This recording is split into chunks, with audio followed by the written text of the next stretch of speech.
Hello, friends, and welcome back to Malicious Compliance Stories. I'll never understand why some landlords are like this. If I was renting a home, I would do everything I reasonably could to help out my tenants because they're the ones giving me money. But before we begin, best way to support our channel is to leave comments, like, and subscribe with the turned-on bell so you don't miss the new video every single day. Here we go. Landlord can't talk to the electric company directly. I lived in a one-bedroom rental unit where I had to open my own account with the electric company, EC, directly. No big deal, until my circuit breaker went and I had no power in the middle of a snowy winter. Landlord said they couldn't talk to the EC directly since the account was in my name. Fine. So I call EC and they schedule to come out, arrive, and tell me that since it's a rental unit, they can't do anything without some info from the landlord. EC leaves and I spend the next few days freezing and going around and around on the phone, each telling me they can't do anything until the other takes action. But neither is willing to speak to the other directly. So I get them on a three-way call and individually confirm with each that they will only speak to me, but neither can move forward. EC speaks to me and tells me what info they need from Landlord. Landlord was right there on the call hearing them speak, but before they could reply, I relayed the message verbatim to the Landlord. He replies with annoyance, and I repeat his words to the EC. Finally, EC has a good laugh and agrees to speak to Landlord directly while I'm on the line. I had power back within 2 hours after the call. I do not miss renting instead of owning. The more I read posts like this, the more I realize how lucky I was to have an amazing landlord while I was in university. We only needed him to fix things twice. Once, heat went out, another time hot water was out. Both times he happened to be out of the country, but we had everything fixed within a day. The only delay we had was the person fixing our heat needed to order a part, so it took a little longer. But that was outside of my landlord's control, obviously. And our second story. I need help lifting everything over 35 pounds? Say no more. I was working at a pretty large manufacturing facility in the largest, area-wise and employee-wise, department. The parts that the company manufactured were all shapes and sizes, between half a pound all the way up to about 150 pounds.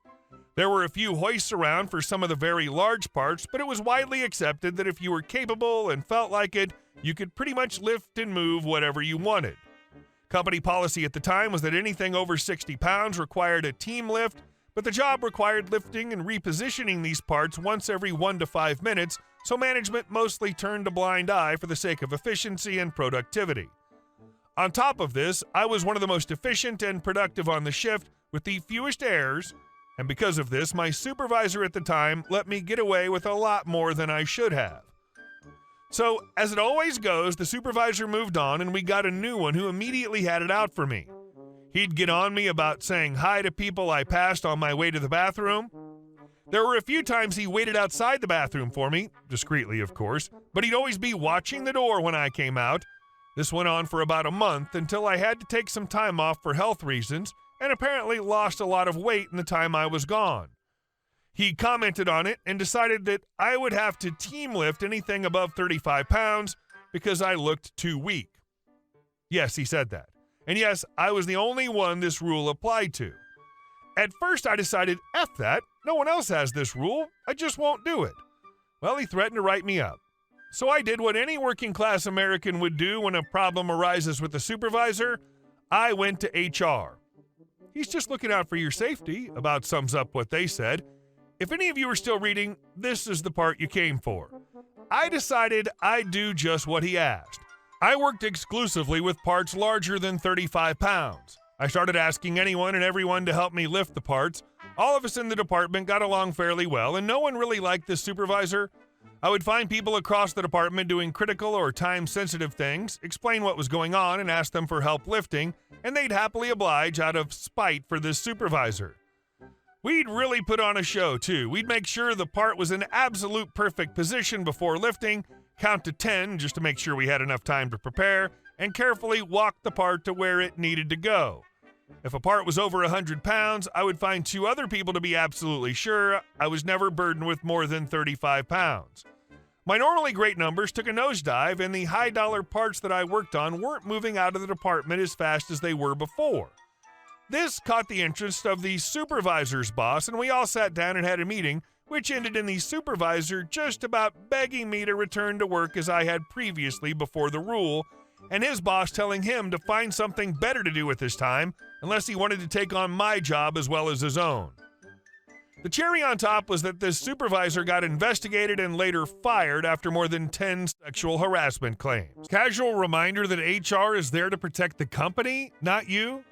If you go to them with a problem, but said problem isn't going to affect the company's bottom line or public image, chances are your problem won't be fixed. And our last story. Entitled mother locked a public playground so her kids could play in peace. So just down the road from my house is a decent-sized playground with a 2 to 3 foot fence over it, meaning smaller kids have to use the gate, where older and bigger ones are able to climb over as long as they get a leg up. It's only got vertical bars, meaning no footholds, and the top is all thin prongs, meaning you can really rest your hands on it without getting stabbed. Anyway, the park's very popular with the children in the area and is always very crowded and busy. But that just makes it more fun, as it means they can make more friends. Recently, however, I've been hearing about a particular family who have been rather rude and tend to push away other people when they use the park. There's an entitled mom, EM, an entitled dad, ED, and 2 entitled kids, K1 and K2, both boys, and I don't know, nor do I care how old they are. And I hadn't met any of them until today. Thursdays are the days I get to see my niece and nephew, and I cherish them. I don't have kids of my own, but if they turned out like my niece and nephew, then I would be an extremely happy dad. Anyway, today they both decided that they wanted to go to the playground and play on the swings, and I could always use the fresh air, so I took them down. Straight away, I noticed the playground. I'm going to refer to it as the PG from now on because I'm sick of typing playground. Was very empty, and there was only 2 kids on there, so I went over and let my niece and nephew run over to the park while I walked there myself. I saw they were having some issues getting the gate open. The gate has a sliding lock so it doesn't swing open in the wind, but I knew they were both capable of opening it, so I was curious if they were just messing around.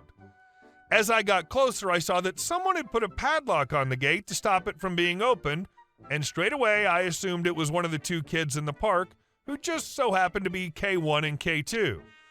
I asked them to come and open the gate so that we could come in, and they told me that they didn't have it on them and that we needed to go away.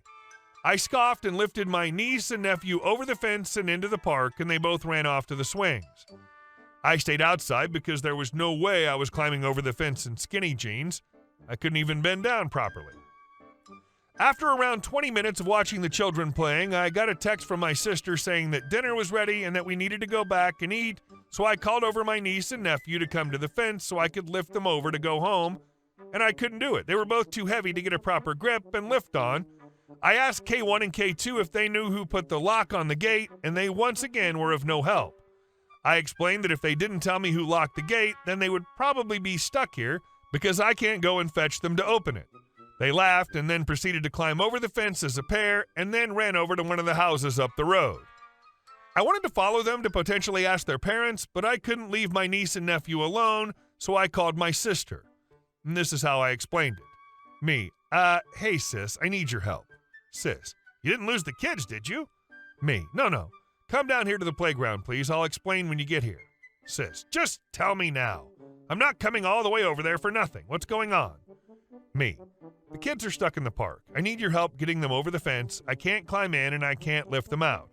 Sis, use the gate? Me, someone locked it. There's a big padlock on it. Sis, what? I'll be there in a few minutes. Hold on. Click. Once I'd hung up, I looked back towards the house that K1 and K2 ran to, and I saw them coming back, parents in tow. I assumed they were coming to help. Boy, was I wrong. All 4 of them walked up to me, and I immediately got an earful before I could even speak. EM, my children were using this park. How dare you come over and disturb them? Then you threaten to lock my kids here all night. You're lucky we haven't called the police. Me, I'm sorry? This is a public playground. I just asked if your sons knew who locked the gate. ED, I did. What's it to you? Me, well, can you unlock it? And I'm almost certain you're not allowed to do this. Edie proceeds to unlock the gate and let my niece and nephew out, only for him to go right back to locking it. EM, we lock it so our kids can enjoy it without any bratty children coming over and disturbing them. Now, we would appreciate it if you stayed off the playground from now on. I knew this wasn't worth my time and there wasn't a lot I could do, so I took my niece and nephew home and that was that. We didn't go back, but I am going to go back tomorrow and see if it's still locked or not. I'll post an edit when I know. Edit.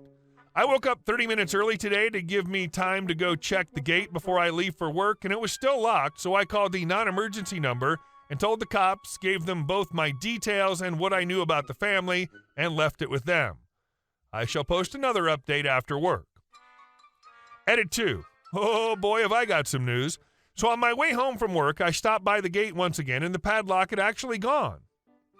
I'll get to what happened in a jiffy, but anyway, I skipped my way down the road knowing I'd done the neighborhood a service, only to hear the undeniable voice of an entitled parent from their front door. It was entitled Dad, ready to give me an earful. ED. Oi, D-head, are you the a-hole that called the cops on us? We had to take off our effing lock because of you. Me. I'm not apologizing. You were potentially putting people at risk. And also trying to privatize a public place. Both are crimes, so I called the police, and I'd happily do it again. Edie, you can't do crap without the police. You're pathetic. Don't wind me up, mate, because I can make you effing suffer. Small note here, I'm 21 and am rather scrawny looking, but tend to keep my cool in most situations. But I'd had enough of this guy who I'd say was mid-30s. Me. Want me to call the police right now for threatening me? I pull out my phone. Edie then proceeds to close the door and give me the finger through the window. So I stroll back home, and I only looked over my shoulder twice. Whoa, talk about a neighborhood showdown. That entitled family tried to turn a public playground into their private kingdom. Major props to you for standing your ground and even involving the cops. The audacity of locking the gate to keep others out is next level entitlement. And the nerve of them threatening you when you called them out? Classic entitled parent move. Hey guys, thank you all for watching the video. I'll see you in the next one.